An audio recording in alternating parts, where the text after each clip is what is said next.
समृद्धी महामार्गावरील भूमगाव 0 पॉइंटवर अपघात झाला। चालकाचे ट्रकवरील नियंत्रण सुटले, त्यामुळे ट्रक सीसीटीव्ही कॅमेऱ्याच्या खांबाला धडकला। भरधाव ट्रक समृद्धी महामार्गावरील सीसीटीव्ही कॅमेऱ्याच्या खांबाला धडकला। धडक इतकी जोरदार होती की खांब आणि कॅमेऱ्याचे मोठे नुकसान झाले। या अपघातात ट्रक चालक जखमी झाला। अपघातामुळे परिसरात वाहतूक कोंडी झाली होती। पोलिसांनी त्वरित वाहतूक कोंडी नियंत्रणात आणली। जखमी ट्रक चालकाला तात्काळ रुग्णालयात दाखल करण्यात आले। घटनेचा तपास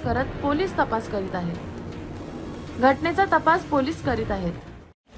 लोक बघतात हा चेहरा असा, तेव्हा डलनेस दिसला तर ग्लो अँड लवली ह्याचे 10 mg विटामिन सीरम त्वचेच्या आतून नवीन सेल्स उभारते। चेहरा बनतो उजळ नव्यासारखा। Glow and lovely, glow up.